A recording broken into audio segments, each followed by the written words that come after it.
नमस्कार। खास मुलाकात में आप सभी का बहुत बहुत स्वागत है। आज हमारे साथ हैं डॉक्टर चंद्र प्रकाश द्विवेदी और अभिमन्यु सिंह। आप दोनों का खास मुलाकात में स्वागत। नमस्ते। Thank you. डॉक्टर चंद्र प्रकाश द्विवेदी कहूँ या डॉक्टर चंद्र प्रकाश चाणक्य द्विवेदी? चंद्र प्रकाश द्विवेदी, क्योंकि वरना दूसरे नाम से तो मुझे लोग पहचानते हैं, परंतु मुझे मेरे नाम से कोई नहीं पहचानता, इसलिए मैं चाहूँगा कि आप मेरा नाम ही लें। चाणक्य आपने बनाया, बहुत चला और इनफैक्ट आज तक चल रहा है। Doordarshan, BBC, Amrita TV, dubbed in languages all over the world. लेकिन आपको as a director, as a producer and as an actor, आपको क्या आज लगता है कि आप कुछ और करते उसमें? मैं कुछ वर्षों पहले एक फिल्म शूट कर रहा था, जो मेरी ही फिल्म थी, पिंजर। वो चाणक्य के 17 साल बाद मैंने बनाई थी। और एक दिन जब मैं उसकी शूटिंग कर रहा था तो मैंने अपने कला निर्देशक सफल मुनीस, जो मेरे साथ चाणक्य में असिस्टेंट कॉस्ट्यूम डिज़ाइनर थे, 17 साल बाद मैंने उनको कहा कि मुझे आज लगता है कि मेरा ये निर्णय सही था कि मैंने वो भूमिका की। इसलिए कि कुछ कलाकार मुझे बार बार एक ही बात कह रहे थे, क्या मैं ये शब्द बदल दूं, क्या मैं ये पंक्ति बदल दूं, क्या मैं ये शब्द बदल दूं। तो मैं हैरान था कि वे कलाकार जो भारत में इतने प्रसिद्ध हैं, वे कुछ शब्दों के साथ सहज नहीं हैं। तो मुझे लगा कि यदि मैंने कुछ दूसरे कलाकारों को अगर चाणक्य की भूमिका दी होती तो जो सीरियल मैंने 1.5 साल में शूट किया शायद मुझे 5 साल लगते। तो ये एहसास गुनाह 17 साल बाद हुआ कि मैंने ठीक निर्णय लिया था। एक और चीज़ पूछना चाहूँगी, आपने पहले चाणक्य एक मूवी की तरह प्लान किया था कि इसकी मैं फिल्म बनाऊँ, एंड देन आपने इसको एक सीरियल में कन्वर्ट कर दिया। ये डिसीजन, मतलब हाउ डू यू डिसाइड कि भाई ये मूवी बनाऊँगा या मैं सीरियल बनाऊँगा? और मेरी कल्पना थी कि मैं सिनेमा से शुरुआत करूँगा, और इसलिए कि उन दिनों और कोई कला के क्षेत्र में जाने का माध्यम नहीं था। टेलीविज़न बहुत नया था। मुझे याद है हम लोग उन दिनों टेलीकास्ट हो रहा था, और जब हम लोग को मैंने देखा तो मुझे एक उम्मीद बधी कि ये भी कहानी कहने का दूसरा माध्यम हो सकता है। बेहतर है या सिर्फ दूसरा है? दूसरा माध्यम। सिनेमा को मैं आज भी बेहतर माध्यम मानता हूँ, क्योंकि उसमें आपके पास स्वतंत्रता है। और टेलीविज़न में, खैर दूरदर्शनों के दिनों में तब भी इतने नियंत्रण नहीं थे रचनात्मकता पर। आज के परिदृश्य में यदि हम देखें तो टेलीविज़न में अब निर्देशक नहीं रहे, अब निर्देशकों की पहचान नहीं है। दोनों माध्यमों में अंतर है। एक घर घर पहुंचता है, एक आपको अपने घर से निकलकर थिएटर में देखने जाना पड़ता है। हालांकि सैटेलाइट के माध्यम से आप फिल्में भी घरों में देखते हैं, लेकिन सिनेमा का जो विस्तार है, उसका जो परिणाम है, हर एक्टर चाहता है, मैं जानता हूं कि 30 फीट का जब क्लोजअप उसको दिखाई देता है स्क्रीन पर तो वो बहुत खुश होता है, क्योंकि आप रियल लाइफ में इस डायमेंशन में अपने आप को नहीं देखते। अगला सवाल आपसे अभिमन्यु जी, जैसे इन्होंने कहा कि आपने भी दोनों में काम किया, आप फिल्म भी कर चुके हैं और अब डायरेक्टर साहब के साथ एक सीरियल में भी काम कर रहे हैं, तो आप क्या सोचते हैं कि कहाँ पे आपको ज़्यादा लग रहा है कि मैं एज एन एक्टर अपने आप को प्रूव कर पा रहा हूँ? प्रूव तो मैंने हमेशा अपने आप को किया, मैं जिस स्तर पर भी काम करूँ, बिकॉज जैसे मैंने शुरुआत थिएटर से किया, तो थिएटर में ऑडियंस दूर होती है और फिल्म में ऑडियंस यहाँ पे होती है। तो बस एनर्जी काफ़ी वहाँ की काम आई, बट हाँ, फिल्म में कंट्रोल्ड एनर्जी की ज़रूरत पड़ती है। मीडियम अलग है, बट मुझे ऐसा लगता है कि हर मीडियम की अपनी ब्यूटी है। पर हाँ, जैसा डॉक्टर साहब ने कहा कि फिल्म, सिनेमा ये एक अल्टीमेट ड्रीम होता है किसी भी एक्टर और डायरेक्टर के लिए। लेकिन आप तो सिनेमा से अब टीवी में आ रहे हैं, दोनों कर रहे हैं, ये मैं मानती हूँ, लेकिन ये एपिसोड का, ये जो भी आप इनके साथ टीवी सीरियल कर रहे हैं, गंगा उपनिषद, इसका डिसीजन क्यों लिया? उपनिषद गंगा, देखिए ये तो 4 साल पहले का हम लोगों ने शूट किया। इसको बनाने में इतना वक्त लग गया। उसके बाद मेरा करियर टेक ऑफ हुआ गुलाल से, और उसके बाद से मैं फिल्म ही कर रहा हूँ, कोई सीरियल उसके बाद मैंने किया नहीं है। तो लोगों को लगता है शायद ये सीरियल मैं अभी कर रहा हूँ, बट ये 3-4 साल पहले हो चुका है इनके साथ। अब तो सीरियल ये भी नहीं कर रहे हैं, ये भी फिल्म बना रहे हैं, मैं भी फिल्म में एक्टिंग कर रहा हूँ। हम लोगों को हमेशा लगता है कि टेलीविज़न ये छोटा माध्यम है, परंतु आप इतिहास को देखें तो हमारे कई बहुत बड़े कलाकार टेलीविज़न पर काम कर रहे हैं, जिनके कारण से टेलीविज़न विश्व तक पहुंचा भी है। मैं नाम नहीं लेना चाहूँगा किसी शो का। और यदि मैं आपको याद दिलाऊं कि जब श्याम बेनेगल ने डिस्कवरी ऑफ इंडिया बनाया, तो भारत के कई प्रसिद्ध कलाकार भी, चाहे अमरीश पुरी रहे हों, श्री नसरुद्दीन शाह रहे हों, ओम पुरी रहे हों, कुलभूषण खरबंदा रहे हों, तमाम लोगों ने आकर उस सीरियल में काम किया, क्योंकि वो भारत का एक बहुत बड़ा उल्लेखनीय काम था। मैं उपनिषद गंगा की बात करता हूँ कि जब ये लोगों को पता चला कि मैं एक सीरियल बनाने जा रहा हूँ जिसमें सिर्फ 52 एपिसोड हैं और हर एपिसोड अलग एपिसोड है, उसमें एक कहानी नहीं है, तो हिंदी फिल्म इंडस्ट्री के कई ऐसे कलाकार थे जिन्होंने मुझे कहा कि मैं आपके साथ 1 या 2 एपिसोड जब भी मेरे पास समय होगा मैं करना चाहूँगा। जैसे कि जाकिर हुसैन जो फिल्मों में व्यस्त हैं, मुकेश तिवारी, ब्रजेश हिरजी, और ऐसे तमाम लोग हैं। अभिमन्यु भी जो मुझसे बात कर रहा था वो फिल्मों के लिए कर रहा था, और अभिमन्यु ने फिल्में पहले भी की हैं, अक्स में भी अभिमन्यु था। और टेलीविज़न का उसका ये जो चुनाव था वो इसलिए नहीं कि टेलीविज़न कोई ऐसा माध्यम है जो फिल्म से कम है, शायद यहाँ पर अपनी अभिव्यक्ति के आपको कई अवसर मिलते हैं। और जैसे कि इसने 33 रोल किए, मुझे लगता है एक किसी कलाकार के जीवन में 33 फिल्में नहीं अच्छी आती हैं। इसे 4 वर्षों के भीतर 33 भूमिकाएं करने का अवसर मिला। और मुझे अभिमन्यु कई बार कहता भी है, मैं कहता हूँ अब कैसा लगता है, तो ये मुझे कहता है कि मैं जब किसी और एक फिल्म में रोल कर रहा होता हूँ तो मैं रेफरेंस के लिए, संदर्भ के लिए उपनिषद गंगा के फला एपिसोड का बटन दबाता हूँ और उसका चरित्र मैं इसमें ढाल देता हूँ। तो कई बार वो आपके अनुभव की थाती हो जाती है। आपका जो ये उपनिषद गंगा जो आपका सीरियल है, इसकी जो डेप्थ है, इसकी जो हिस्ट्री है, इसकी जो पास्ट है, आपने हमेशा हिस्टोरिकल और पास्ट में जाके आपने सीरियल्स या मूवीज़ या जो आपके बहुत सारे कंप्लीटेड एंड अनकम्प्लीटेड प्रोजेक्ट्स रहे हैं, लेकिन वाई स्पेसिफिकली उपनिषद गंगा? आपने तो बहुत कुछ प्लान किया हुआ है। उपनिषद गंगा वास्तव में मेरा विचार नहीं है, ये मैं ईमानदारी से कहना चाहूँगा कि स्वामी तेजोमयानंद जी जो चिन्मय मिशन के इंटरनेशनल हेड हैं, ये उनकी कल्पना थी कि स्वामी चिन्मयानंद ने उपनिषदों को जन सामान्य तक पहुँचाने का प्रयत्न किया, और गीता ज्ञान यज्ञ सत्र उनके पूरे देश में चलते थे। अब शिक्षा के माध्यम बदल गए हैं, हमारे पास लैपटॉप नहीं हुआ करते थे, हम किताबों में पढ़ते थे, कॉपियाँ होती थी, आज लैपटॉप है, इंटरनेट है, फेसबुक है, कई तरह के जो विकास हो रहे हैं, तो हमारे पास प्रसार के माध्यम बहुत हो गए हैं। और जो प्राचीन विद्या है, जिसको मैं प्राच्य विद्या कहता हूँ, वो हम एक माध्यम से दूसरे माध्यम में ले नहीं जा पा रहे हैं, और ये ज़रूरी है। और ये ज़रूरी है। जैसे कि रामायण और महाभारत, मेरा ये मानना है ये महाकाव्य है, इतिहास है, परंतु वह कहना आसान है क्योंकि उसमें कहानी है। जैसे एक फिल्मकार चाहता है कि एक कहानी का प्रारंभ हो, उसका एक मध्य हो, उसका अंत हो। रामायण महाभारत में एक प्रारंभ है, मध्य, अंत है। लेकिन उपनिषद इसलिए कठिन था कि वो विचार है, कॉन्सेप्ट है, संकल्पनाएं हैं। उन संकल्पनाओं को दर्शकों तक ले जाना, और वो भी जो अपने घर में बैठकर जिनके पास 100 चैनल उपलब्ध हैं और हाथ में रिमोट, उनके हाथ में रिमोट है, उन तक ही ले जाना बहुत बड़ी चुनौती थी। आपने ये चुनौती का सामना कैसे किया, कहाँ से आइडियाज आए, ये आपसे पूछेंगे, लेकिन एक छोटे से ब्रेक के बाद। हम ब्रेक के बाद अभी वापस आते हैं, आप लोग कहीं जाना नहीं।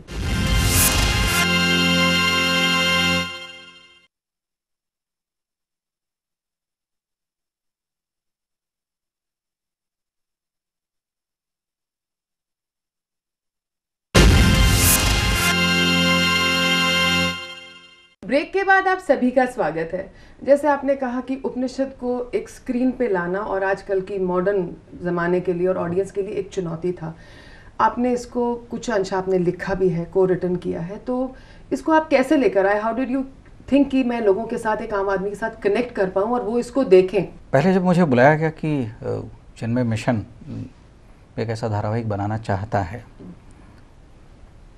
और वो उपनिषद के कॉन्सेप्ट्स हैं, तो कॉन्सेप्ट तो अशरीरी एब्स्ट्रैक्ट हैं, तो मैंने मना कर दिया कि ये संभव नहीं है। मैं इस पर डॉक्यूमेंट्रीज बना सकता हूँ, वृत्त चित्र कई बना सकता हूँ। आप मुझे कहते चलिए मैं डॉक्यूमेंट्रीज बना दूंगा, पर डॉक्यूमेंट्रीज का कोई स्लॉट नहीं, कोई देखेगा नहीं। मैं अपने घर लौट आया, कई दिन जाने थी, और एक दिन अचानक मैं सुबह उठा और मुझे लगा यही तो चुनौती है कि जो नहीं हो सकता है उसको करने की कोशिश की जाए। और फिर सोचना शुरू हुआ, कई लेखकों से बात की, चिन्मय मिशन के जो स्कॉलर्स हैं, आचार्य हैं, उनसे बात की, और फिर मुझे लगा कि ये हो सकता है। उसके लिए एक शर्त ये है कि विचार कहीं से हों और कहानियाँ कहीं और से हों। यानी हम पूरे भारतीय साहित्य से ऐसी कहानियाँ चुनें जो उस विचार का विस्तार कर सकें, उसको एक्सप्रेस कर सकें। ये भी कम लग रहा था इसलिए कि कई ऐसे विचार हैं जिनका विस्तार करने के लिए आपको किसी व्यक्ति या किसी सूत्रधार की ज़रूरत पड़ेगी, क्योंकि कहानियाँ भी उन बातों को नहीं कह सकती, तो एक सूत्रधार चाहिए। अब सूत्रधार को किसी भी सीरियल में लाना, आमतौर पर हम लोग मानते हैं कि सूत्रधार तभी आना चाहिए जब आपके पास कोई पर्याय नहीं है। और उसके पहले हम लोगों ने डिस्कवरी ऑफ इंडिया देख भी लिया था, जिसमें पंडित नेहरू सूत्रधार के तौर पर थे। तो फिर मेरे मन में विचार है कि यदि सूत्रधार लाना ही है तो सिर्फ सूत्रधार क्यों, फिर फिर सूत्रधार के साथ हम विदूषक भी ले आते हैं, नटी भी ले आते हैं। तो मन में कल्पना है कि क्लासिकल संस्कृत नाटकों का जो फॉर्म है कि प्रत्येक नाटक नांदी से प्रारंभ होता है। नांदी यानी देवताओं का आवाहन, कि आज मेरा प्रयोग सफल हो इसलिए मैं देवताओं का आवाहन करता हूँ, और नाटक खत्म करते हैं भरत वाक्य। ये इसका इन्फरेंस है, ये इसका निष्कर्ष है। पर हम लोग कोई नाट्य प्रयोग तो नहीं कर रहे हैं, हम लोग कोई कहानियाँ नहीं कह रहे हैं, हम लोग तो उपनिषद के कॉन्सेप्ट कह रहे हैं। तो सबसे पहले इस एपिसोड में जो एक ग्रेट इंडियन थिएटर, एक दल है नाटकों का, वो मंच पर आते हैं और आपके सामने कॉन्सेप्ट गाते हैं कि आज हम उपनिषदों का कौन सा कॉन्सेप्ट आपके सामने रखने जा रहे हैं। हम लोग जैसे बच्चों की लैंग्वेज में कहते हैं तो प्री इंट्रोडक्शन कि आपको इंट्रोड्यूस किया उन्होंने कि आज मैं आपके सामने ये कहने जा रहा हूँ। और एक रंगमंच पर नाटक, रंगमंच इसलिए कि रंगमंच एक अद्भुत अनुभव देता है, बहुत ही ड्रामेटिक लाइट्स। और कोई एक मैं मोमेंट चुनता हूँ जब मैं रंगमंच से वास्तविक काल में चला जाता हूँ। और जब मुझे लगता है कि वास्तविक काल में मैं अपनी कहानी नहीं कह पाता हूँ, मैं फिर मंच पर आ जाता हूँ। फिर मेरा सूत्रधार, विदूषक, नटी, वो तीनों मिलकर कॉन्सेप्ट को समझाकर फिर आगे जाते हैं। आप इसको डायरेक्ट कर चुके हैं, कौन सा ज़्यादा मुश्किल रहा, चाणक्य, पिंजर या गंगा? मैं हमेशा मानता हूँ कि चाणक्य का विस्तार बहुत बड़ा था, पर मुझे कई बार लोग पूछते हैं कि इन दोनों में कैसा तुलना करते हैं, तो मैं कहता हूँ कि चाणक्य का विस्तार बहुत बड़ा था, उपनिषद की गहराई बहुत ज़्यादा है। तो बिल्कुल आपके एक अलग अलग मतलब है, तो ना आपके अलग अलग तार छिड़ रहे हैं। हाँ, और इसमें चाणक्य एक व्यक्तित्व पर हम लोगों ने काम किया, उपनिषद पर भारत का पूरा जीवन दर्शन क्या है। मैं हमेशा कहता हूँ कि भारत एक भौगोलिक इकाई नहीं है, या भारत एक राजनीतिक इकाई नहीं है, भारत एक विचार है। क्या है वो विचार? वही विचार वेदों में, उपनिषदों में है। तो उस विचार को ले आना एक सबसे बड़ी चुनौती। और मैं तो कहूँगा कि यदि इसी को लेकर मैं किसी प्राइवेट सैटेलाइट चैनल के पास गया होता कि आप इस पर मुझे स्वीकृति दीजिए, तो वे ज़रूर कहते कि हम लोग पागल हो चुके हैं। ये चिन्मय मिशन का साहस था कि उन्होंने इसे एक सेवा के प्रकल्प के तौर पर लिया कि भविष्य की पीढ़ियों के प्रति हमारी कोई जिम्मेदारी है। तो जो हमने अपने आचार्यों से लिया, वो जैसे गुरु शिष्य परंपरा है, उस परंपरा को हम आगे बढ़ाएं और हम जो वर्तमान उस माध्यम जो नई पीढ़ी समझती है। बिल्कुल, वो बहुत जरूरी है, क्योंकि आजकल के बच्चे बैठ के खोल के किताब तो पढ़ने जैसे आपने अभी देखा होगा कि ट्विटर पर उपनिषद के कोट्स चल रहे हैं। ये पहली बार हो रहा है। ट्विटर पर आमतौर पर आप अपनी बातें कह रहे हैं, मैं यहाँ खा रहा हूँ, मैं यहाँ जा रहा हूँ, या जोक शेयर करते हैं। उपनिषद पर पहली बार ऐसा हो रहा है कि उपनिषद क्या है, उपनिषदों पर विश्व के चिंतकों का क्या अभिप्राय है, और उसके बाद अलग अलग उपनिषदों से आपको कोट्स मिल रहे हैं जिसका संबंध सीधे आपके जीवन से है। आपकी जो दो मेन फिल्म्स में, उसमें आपने बड़े ही डिफरेंट कैरेक्टर्स करे हैं। तो गुलाल में और रक्त चरित्र में जो आपके रोल्स थे, उनमें how does that change you? मतलब हम लोग अक्सर ये सोचते हैं कि जब नेगेटिव रोल कर रहे हैं तो क्या हमारी थिंकिंग नेगेटिव हो जाती है, जब पॉजिटिव कर रहे हैं तो क्या वो पॉजिटिव हो जाती है? कैसे आपने टैकल करते हैं उसको? टैकल आपने बिल्कुल सही कहा, बिकॉज मैं कोई रोबोट नहीं हूँ, या कोई भी एक्टर रोबोट नहीं होता। तो जानते ना जानते हुए finally it takes a toll on your psyche. It does and कई बार ऐसा होता है कि अननोइंगली वो चीज़ आप पे हावी हो जाती है। जैसे रणसाग के टाइम पे मैं बहुत अग्रेसिव था, और रक्त चरित्र के वक्त पे मैं कुछ अलग ही बिहेव करने लगा, थोड़ा सा डार्क। अकेला रहना मुझे ज़्यादा पसंद आने लगा, कोई कुछ बात करे तो एक्चुअली एक ऐसा मुझे लगता है कि नहीं चाहते हुए भी अनकॉन्शियसली काफ़ी अफेक्ट करता है। छाव आने लग जाती है। पर यहाँ जो उपनिषद गंगा में इतने सारे कैरेक्टर्स थे और काफ़ी कलर्स थे, तो इतना टाइम नहीं मिला जाने का। होमवर्क करके गए और एक कैरेक्टर ख़त्म हुआ, दूसरा शुरू हो गया। तो एक तरह से थेरेपी चल रही थी पूरी तरह से। तो एक पूरा रेनबो मिलता है, स्पेक्ट्रम, और वो काफ़ी एक्साइटिंग था। हर बार एक नए लाइट में अपने आप को डिस्कवर करने का मौका मिला। आपने प्रोड्यूस करा, डायरेक्ट करा Chanakya, that is one thing, written and directed. How did that role of Chanakya change you? ये सवाल मुझे कई लोग करते हैं, और मैं कई बार मैं लोगों से कहता हूँ कि चाणक्य वो आपने देखा। उसके अतिरिक्त मैंने पिछले 20-25 सालों में भारत के अलग अलग चरित्रों पर लगातार किसी न किसी रूप में मैं काम करता रहा हूँ। कई बार मैंने रिसर्च के प्रोजेक्ट किए, और मैंने ये पाया कि मैंने अधिकतर समय उन चरित्रों के साथ बिताया है जिनके जीवन में वैराग्य है, जो मटेरियल वेल्थ के पीछे नहीं भाग रहे हैं। इसलिए मैं हमेशा कहता हूँ कि मुझे हिंदी फिल्म इंडस्ट्री में इसलिए याद नहीं रखा जाएगा कि मैंने क्या किया है, हिंदी फिल्म इंडस्ट्री में मुझे इसलिए याद रखा जाएगा कि मैंने क्या नहीं किया। छोड़ना मेरे लिए बहुत आसान है। छोड़ने से मुझे आपसे इसी से जुड़ा हुआ एक सवाल पूछूंगी। आपने एक सीरियल सोचा था मृत्युंजय, उसके शायद कुछ एपिसोड भी हुए, फिर एक the legend of Kunal, son of Ashoka की फिल्म थी, बट ये शायद आपके इनकम्प्लीट प्रोजेक्ट्स का हिस्सा है या टू बी कंप्लीटेड? नहीं, मृत्युंजय तो चूंकि दूरदर्शन पर था और उसमें दूरदर्शन की पॉलिसी बदल गई थी और ठीक उसी समय मैं एक प्राइवेट सैटेलाइट चैनल का प्रोग्रामिंग प्रेसिडेंट हो गया था। हाँ जी। तो मैं आगे चला गया था। मैंने सोचा कि अब एक सीरियल बनाने के बजाय मैं 100 सीरियल बनवाऊं। तो उस विचार के साथ मैं गया था कि शायद प्रोग्रामिंग में क्वालिटेटिव चेंजेस मैं ला सकता हूं। ये बात और है कि बाद में मुझे समझ में आया कि हम सभी मार्केट के द्वारा चलाए जा रहे हैं। इसलिए लीजेंड ऑफ कुणाल हम लोग उसका प्री प्रोडक्शन मैंने कर लिया था और भारत के एक बहुत बड़े एक्टर के साथ वो फिल्म बनने वाली थी, परंतु कई ऐसे कारण रहे थे कि जिसके बाद ऐसा लगा कि इस फिल्म को थोड़े समय के लिए स्थगित किया जाए। कारण अगर आप जानना चाहती हैं तो उसका बजट इतना बड़ा है कि उसका विस्तार है, क्योंकि भारत के इतिहास का वो एक हिस्सा है। हम लोगों के सामने ये चुनौती थी कि यदि हम आपकी तो सभी कहानियां भारत के इतिहास का हिस्सा होती हैं। जैसे इस बार जो मैंने की मोहल्ला 80, हर किसी ने ये सोचा कि ये फिल्म मैं बहुत महंगी बनाऊंगा और मैंने पहले दिन निर्णय किया था कि मुझे मेरी ये जो प्रतिष्ठा या प्रतिमा बनी है कि मैं महंगा निर्देशक हूँ, ये तोड़ना है। इसलिए इस बार हिंदी फिल्म इंडस्ट्री में ये चर्चा का विषय है कि ये कैसे हो सकता है कि जिस फिल्म में सनी देओल हो और जिसमें चंद्र प्रकाश द्विवेदी हो, वो फिल्म सस्ती हो और वो फिल्म 42 दिन में पूरी हो जाए। आपको लेकिन ये फिल्म कैसे पूरी हुई 42 दिन में, ये हम आपसे जानना जरूर चाहेंगे एक छोटे से ब्रेक के बाद। हम ब्रेक के बाद अभी वापस आते हैं। आप लोग देख रहे हैं खास मुलाकात।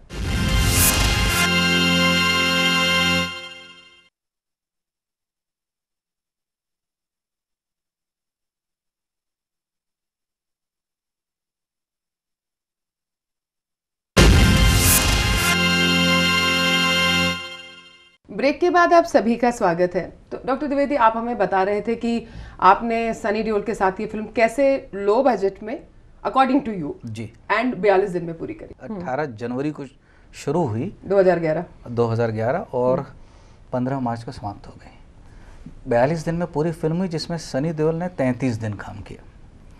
लेकिन उसके लिए 1 साल की मेरी तैयारी थी और सनी देओल की मुझसे ज़्यादा तैयारी थी।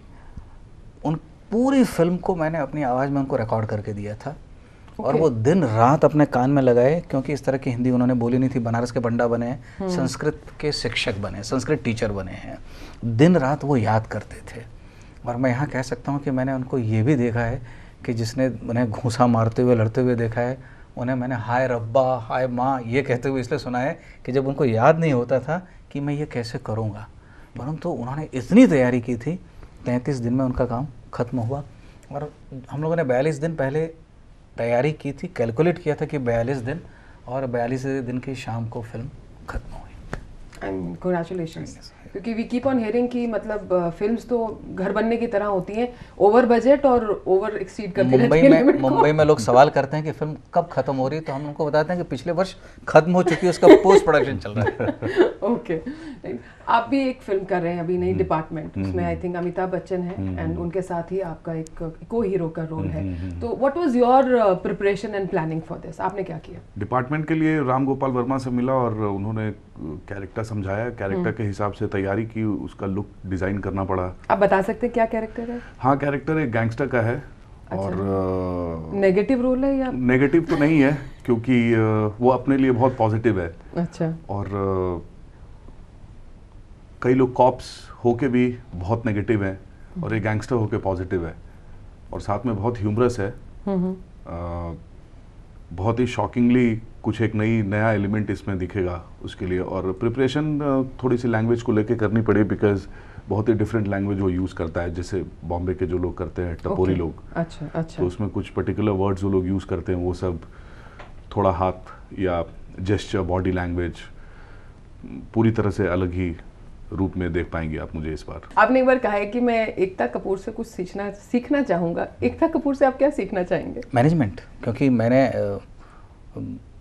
जब मैं प्रोग्रामिंग हेड था तो उनका एक सीरियल था हम 5, तब वो बहुत छोटी थी और मेरी उनसे कुछ मुलाकातें रही हैं। 17 साल की एक लड़की एक बड़ा साम्राज्य खड़ा करती है, हमें इस बात को स्वीकार करना चाहिए।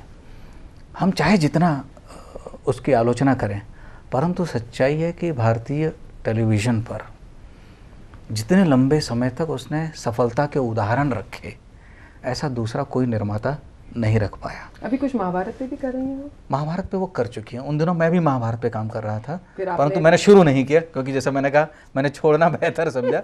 उन्होंने किया था और कुछ समय के बाद वो बंद हो गया था। पहले अभिमन्यु जी, मैं आपसे ये सवाल करना चाहूँगी, फिर डॉक्टर द्विवेदी से, कि आपको क्या लगता है कि ये रियलिटी शोज और ये जिस तरह का जो एक टीवी पर आजकल आ रहे हैं, what is the future of television? हम लोग एक ये स्टेडी डिटोरिएशन ही देखेंगे क्या?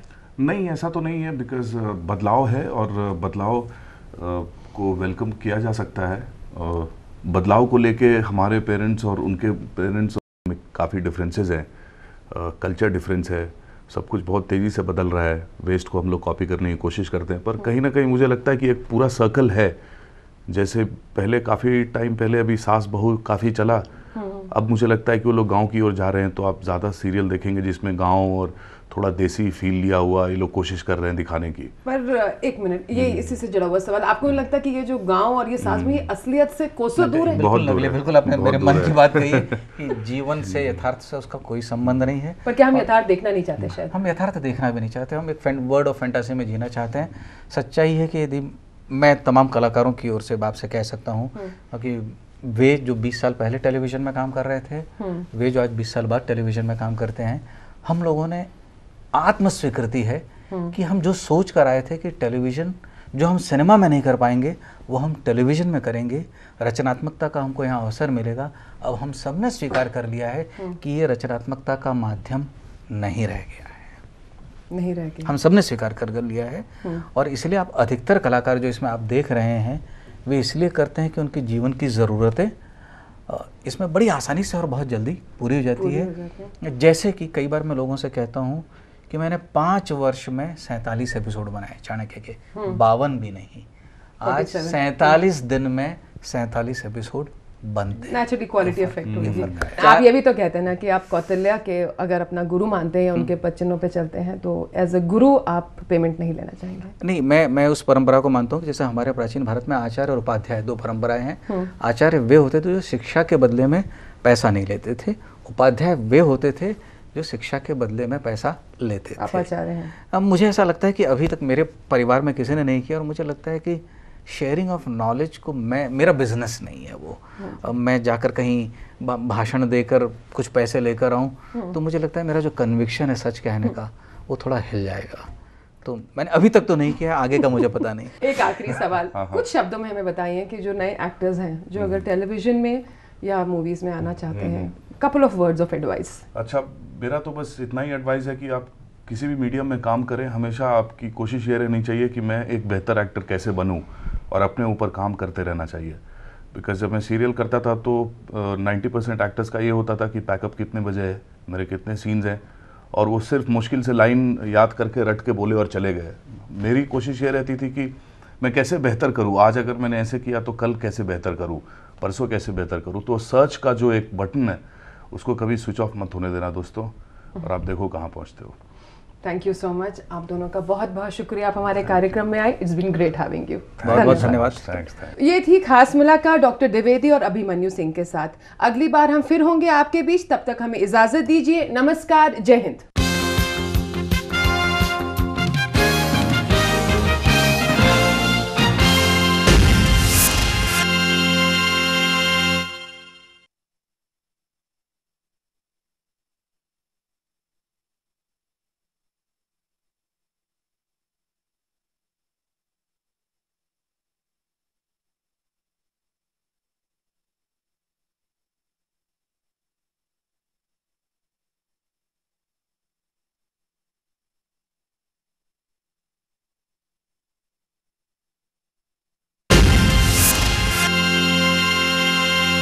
खास मुलाकात में इस हफ्ते हमारे साथ होंगे डॉक्टर चंद्र प्रकाश चाणक्य द्विवेदी और अभिमन्यु सिंह। मेरी कल्पना थी कि मैं सिनेमा से शुरुआत करूंगा, और इसलिए कि उन दिनों और कोई कला के क्षेत्र में जाने का माध्यम नहीं था।